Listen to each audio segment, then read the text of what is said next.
ونصلي على رسول الكريم أما بعد أعوذ بالله من الشيطان الرجيم بسم الله الرحمن الرحيم والسابقون الأولون من المهاجرين والأنصار والذين اتبعوهم بإحسان رضي الله عنهم ورضوا عنه وأعد لهم جنات تجري من تحتها الأنهار خالدين فيها أبدا ذلك الفوز العظيم وممن حولكم من الأعراب منافقون ومن أهل المدينة مردوا على النفاق لا تعلمهم نحن نعلمهم سنعذبهم مرتين ثم يردون إلى عذاب أليم وآخرون اعترفوا بذنوبهم خلطوا عملا صالحا وآخر سيئا عسى اللہ ان یتوب علیہم ان اللہ غفور رحیم۔ ابھی آپ نے سورہ توبہ کی آیت 100 سے 102 تک کی تلاوت سماعت فرمائی۔ ان آیتوں کا ترجمہ اور تفسیر اس طرح ہے: والسابقون الاولون من المہاجرین والانصار والذین اتبعوہم بإحسان رضی اللہ عنہم ورضوا عنہ وأعد لهم جنات تجری تحتها الانہار خالدین فیہا ابدا ذالک الفوز العظیم۔ آیت 100۔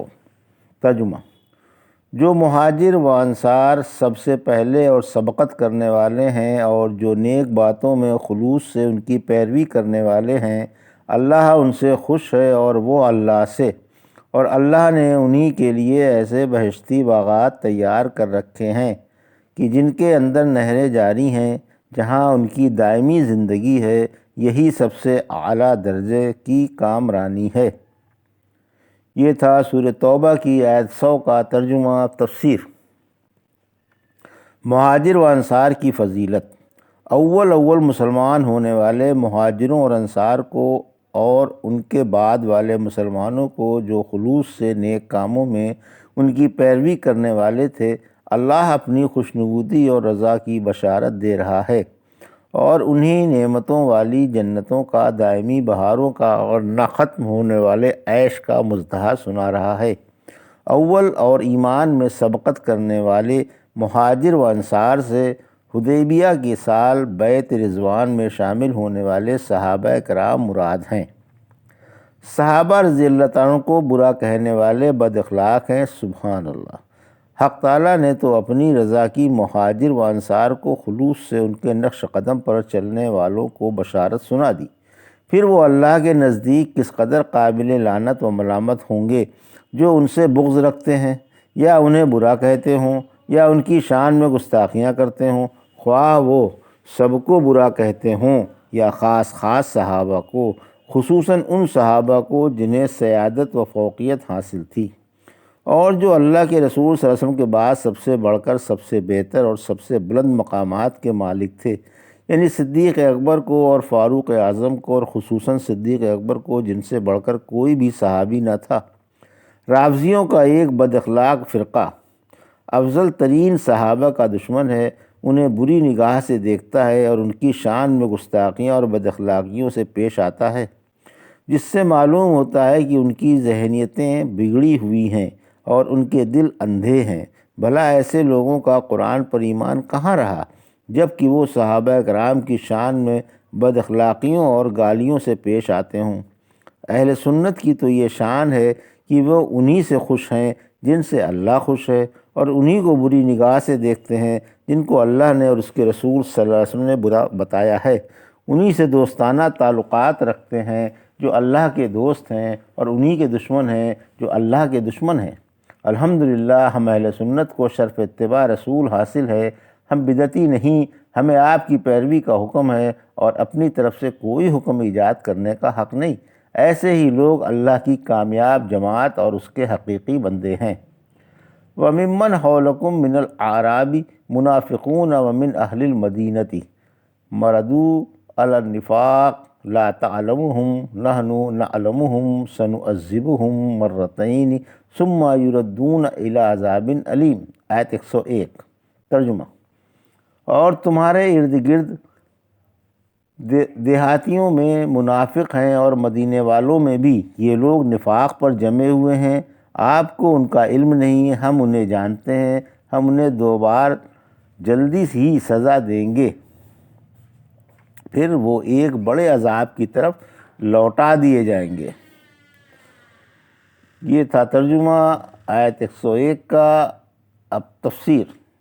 رحمت عالم صلی اللہ علیہ وسلم کو تمام منافقوں کا علم نہ تھا، یعنی ان قبائل میں بھی جو مدینے کے آس پاس ہیں منافق ہیں، اور مدینے میں بھی جو نفاق پر اڑے ہوئے ہیں۔ پھر فرمایا کہ ان منافقوں کا علم آپ کو نہیں، ہم انہیں جانتے ہیں۔ سورہ محمد کی آیت 30 میں فرمایا اگر ہم چاہیں تو آپ کو انہیں دکھلا دیں، اور آپ انہیں ان کی پیشانیوں اور گفتگو سے پہچان جائیں گے، کیونکہ کسی کو ان کی علامتوں سے پہچان جانا اور اس کا اللہ کی طرف سے قطعی علم ہونا 2 جداگانہ باتیں ہیں۔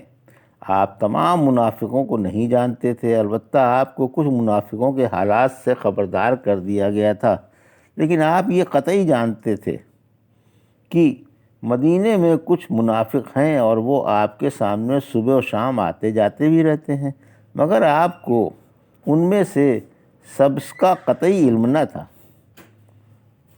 وَہَمُّوا بِمَا لَمْ يَنَالُوا کی تفسیر میں یہ جو گزر چکا ہے کہ اللہ کے رسول صلی اللہ علیہ وسلم نے حذیفہ کو نام بنام 14 یا 15 منافق بتا دیے تھے، اس سے یہ لازم نہیں آتا کہ آپ کو نام بنام تمام منافق معلوم ہوں۔ یہ تو وہ مشہور و معروف منافق تھے جن کو اللہ نے آپ کو بتا دیا تھا۔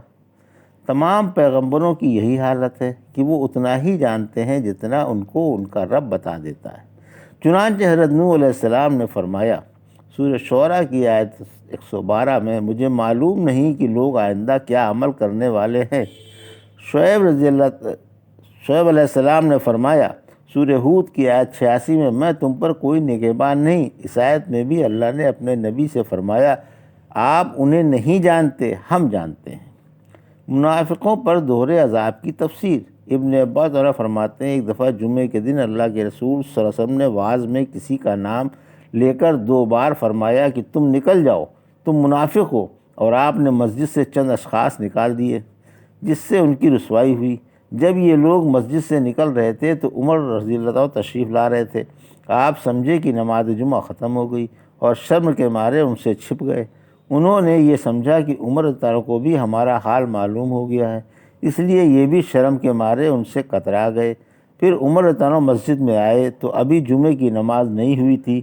آپ سے ایک مسلمان نے کہا عمر خوش ہو جاؤ، آج اللہ نے منافقوں کو ذلیل کر دیا۔ ابن عباس فرماتے ہیں کہ مسجد سے ذلت کے ساتھ نکالا جانا پہلا عذاب ہے اور دوسرا عذاب قبر ہے۔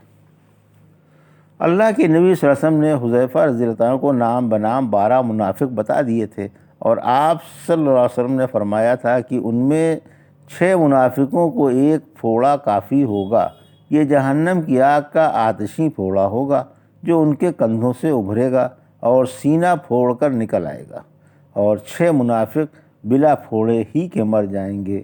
ہم سے کہا گیا ہے کہ عمر رضی اللہ عنہ کسی مجہول الحال شخص کے جنازے کی نماز نہیں پڑھا کرتے تھے جب تک حذیفہ رضی اللہ عنہ کو اس کی نماز پڑھتے نہ دیکھ لیتے، اور یہ بھی بیان کیا گیا ہے کہ عمر رضی اللہ عنہ نے حذیفہ کو قسم دے کر پوچھا کہ عمر تو منافقوں میں سے نہیں ہے؟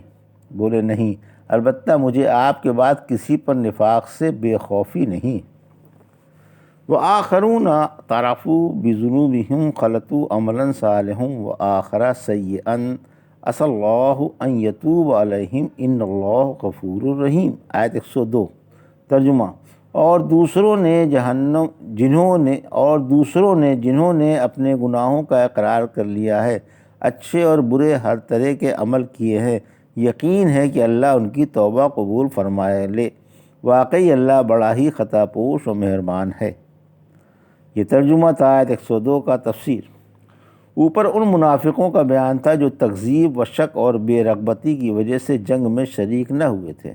اب ان گناہ گاروں کا بیان ہے جو اپنی سستی اور آرام طلبی سے جہاد میں شریک نہ ہو سکے، حالانکہ پکے سچے مسلمان اور حق ماننے والے تھے۔ انہیں یہ آیت اگرچہ مخصوص لوگوں کے بارے میں اتری ہے،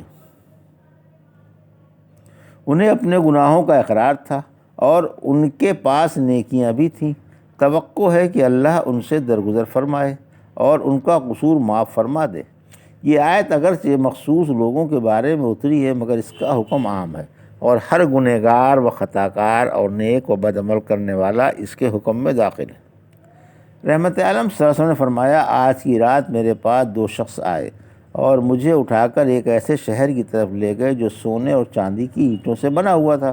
پھر ہم نے وہاں ایسے آدمی دیکھے جن کا آدھا جسم تو نہایت خوبصورت تھا مگر آدھا جسم انتہائی گھناؤنا اور بدصورت تھا۔ میرے دونوں ساتھیوں نے ان سے کہا، اس سامنے والی نہر میں جا کر نہا لو۔ چنانچہ وہ اس نہر میں نہا کر آئے تو اب سراپا حسن و جمال تھے اور ان کی بدصورتی بالکل ختم ہو چکی تھی۔ ان دونوں ساتھیوں نے مجھ سے کہا کہ یہ جنت عدن ہے اور تمہاری قیام گاہ ہے، اور یہ لوگ اچھے اور برے عمل کرنے والے تھے، اللہ نے ان سے درگزر کی اور انہیں بخش دیا۔ یہ تھا سورۃ توبہ کی آیت 100 سے 102 کا ترجمہ اور تفسیر جو بھی آپ نے سماعت فرمائی۔ بارک اللہ لی و لکم فی القرآن الحکیم ونفعنی وایاکم بالآیات الذکر الحکیم۔